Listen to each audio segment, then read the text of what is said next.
Hey, Vintage Purse people, it's me, Vintage Purse Gal, here with another episode of the Vintage Purse Gallery channel. Today we're going to talk about Midas of Miami purses.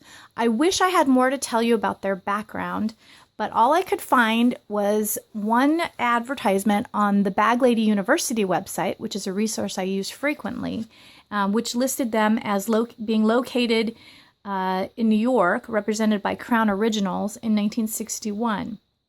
They were located at 347 Fifth Avenue, New York. Of course, that was 61. Times have changed.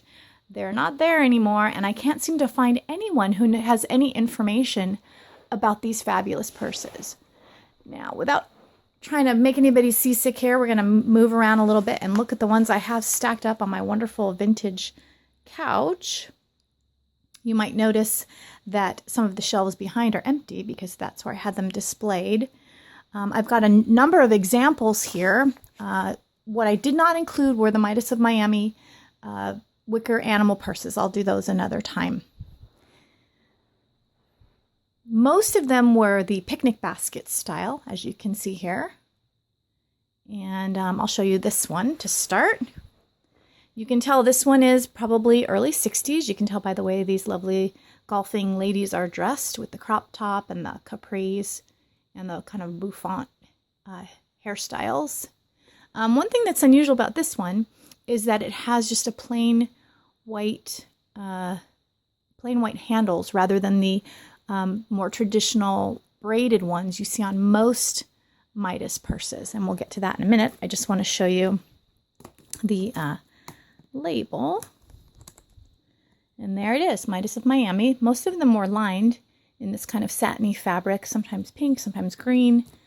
Someone once contacted me and asked permission to use photos for an article she was writing, which I appreciate. I always appreciate people asking permission prior to taking them off my website.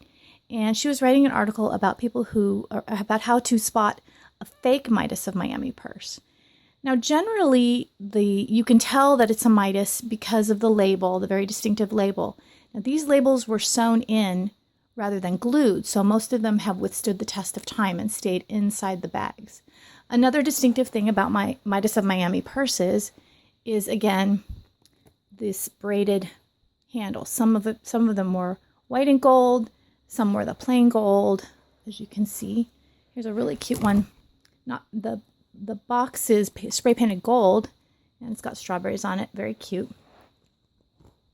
Now here's one that's a bit different. It is a Midas, but it's got these gold straps, which I believe are original to the bag. I don't think anyone changed them out. This one is also a bit different. This is my newest Midas acquisition. And it's got these really neat puffy appliques, kind of a teal color with pansies and seed beads. And what's different about this is it does have a gold and white handle, but the inside has this really kind of cool pattern, which I've never seen before in a Midas bag. You can see that the people who did these were quite artistic. And I do have some duplicates. This pink one here, I have a green one with the same motif. Of course, they're all a little bit different depending on the artist who did them. And I have Aesop's Fox and the Grapes. I've got two of them. I've got one in red. And I don't know if you can see back there. There it is in tan. Also have this wonderful little turtle. These are a bit bulky to carry, as are the larger size picnic baskets. You can see this one has a gold wire handle. Again, unusual, but I do believe it's original to the bag. Another Midas of Miami type purse was the wicker covered in these seed beads.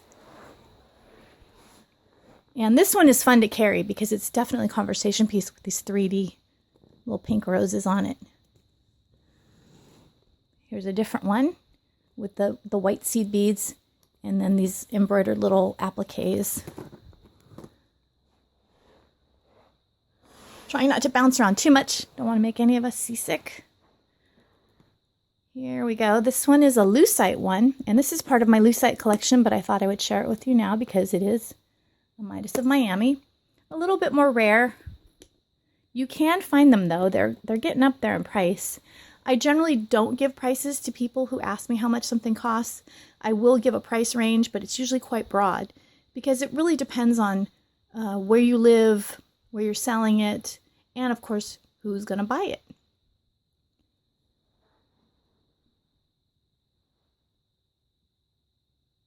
If you have any information to share about Midas of Miami purses, please contact me through my website, vintagepursegallery.com. My email is info@vintagepursegallery.com. Especially if you knew someone who was one of these wonderful creative artists who made these bags for us to enjoy 40, 50, 60 years later. Thanks so much. I'll be back with another episode of the Vintage Purse Gallery channel.